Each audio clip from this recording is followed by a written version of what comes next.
Hello，大家好，歡迎翻嚟澳洲生活知識頻道啊！咁今集咧，我想開一個新嘅系列，可能對你或者你嘅朋友都會好有興趣嘅。咁因為咧就係關於澳洲嘅股票一個教學嘅系列，咁係圍繞住啦 ASX 200指數當中嘅一啲成分股嘅企業啦，我哋一齊去互相一齊去認識一下㗎。咁裡面咧就係一啲 factual 嘅 information 啦，咁就冇任何嘅投資建議嘅。但係咧，我相信呢一件事咧，咁根據澳洲嘅記者嘅朋友講，因為始終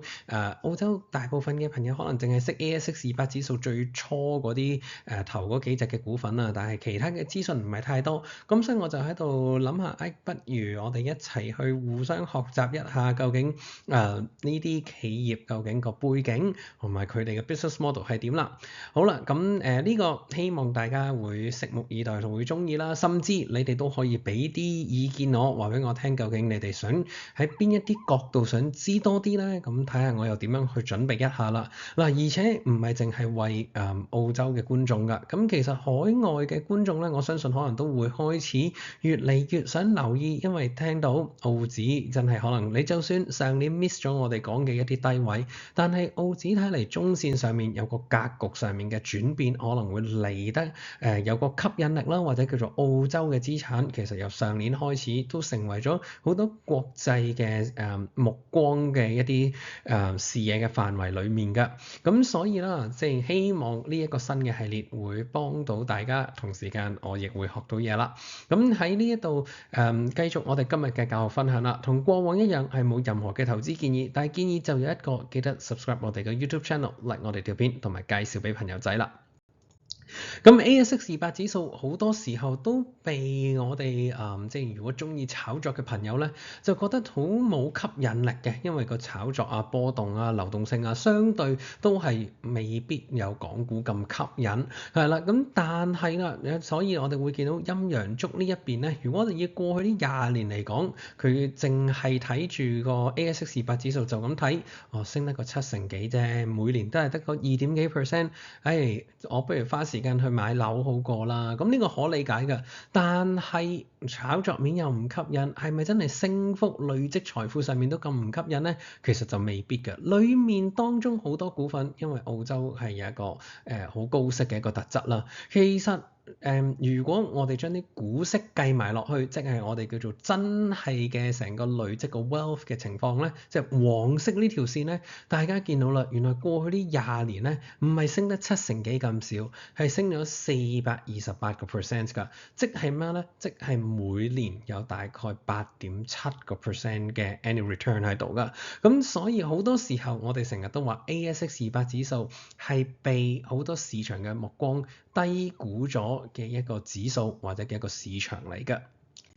咁其實如果講到 ASX 200指數，又真係我哋都係去到2000年其中之後一個好大嘅改革啦。咁希望嘅就係話，呢條指數唔係淨係表達晒所有嘅公司，反而啦係希望呢條指數咧可以吸引到更加多嘅一啲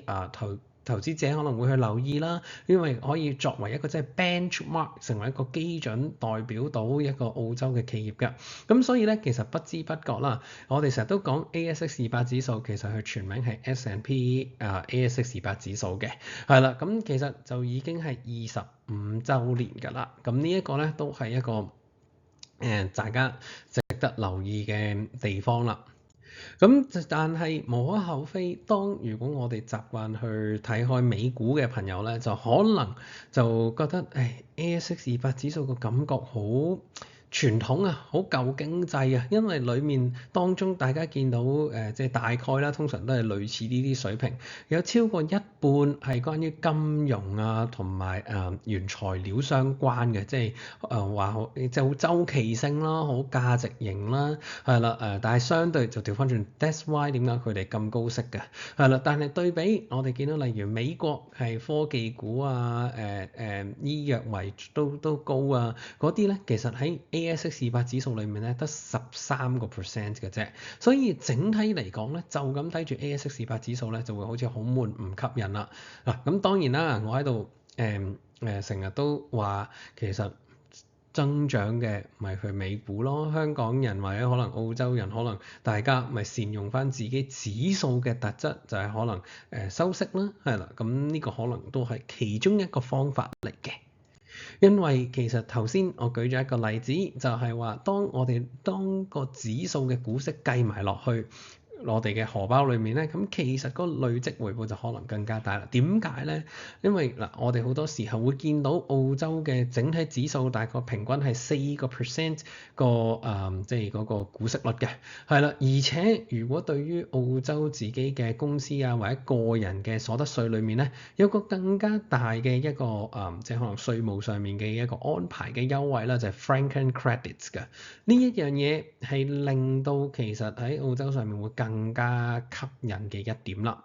咁所以咧，我哋就其實唔應該淨係睇住嗰個指數嗰個即係新聞標題嗰個情況，而係我哋應該要睇累積回報，即係 total return 股息加埋個股價累積埋一齊嘅情況啦。咁當然啦，頭先係以一個指數嘅層面去睇，咁我哋嚟緊啦，即係我哋而家可以有好多股份可以去，或者好多企業大家去互相認識一下嘅。如果你哋有興趣嘅，留言或者私下 PM 我話俾我聽，你哋有邊啲股份可能想開始認識多啲嘅，咁等我去作準備啦。但係同樣地啦，因為啦，其實我哋嚟緊2月份都係澳洲嘅企業嘅重業績期嘅時間嚟嘅，係啦，咁所以咧可能啦嚇，即係睇下會有啲乜嘢嘅大家有咩想知啊，或者可能我會配合埋業績期嘅時候咧，又揀一啲咁啱嗰陣時又業績上面已經係開始有啲新嘅消息嘅時候咧，就順便做一個少少嘅 update 啦。講到收息方面，其實期權都可能會幫到手喎。期權好多時候大家就係諗住淨係可以做好進攻型嘅情況，但係其實佢都可以令到大家喺收息情況上面咧，再提高咗一陣嘅 premium 㗎。如果你真係想再認識多啲嘅，其實可以同我去撳下邊嗰個 link，喺個預約1對1嘅交流裏面咧，你填寫咗個表格之後咧，咁我可以之後就做一個安排去俾由 Tiger Brokers 去做一個準備嘅 Options Handbook，即係呢個期權手冊，俾你去認識下、去學習一下，或者去溫故知新一下對於期權嘅一啲用法嘅小冊子啦。好啦，澳洲嘅股市業績期就嚟緊啦，咁但係係咪淨係識嗰幾隻呢？我相信唔係嘅。但係如果你真係都想去認識多啲澳洲嘅企業，咁甚至有啲企業其實係好好㗎，係一啲環球嘅即係一啲投資教學嘅例子嚟㗎，係啦。咁所以咧嗱，你可以繼續 subscribe 我哋嘅 YouTube channel，留意住我哋嘅分享。同樣地，你亦可以留言話俾我聽，有邊啲股份可能你會想早啲認識呢一間公司啦。好，咁今日嘅教學分享咧到呢一度先，多謝晒大家。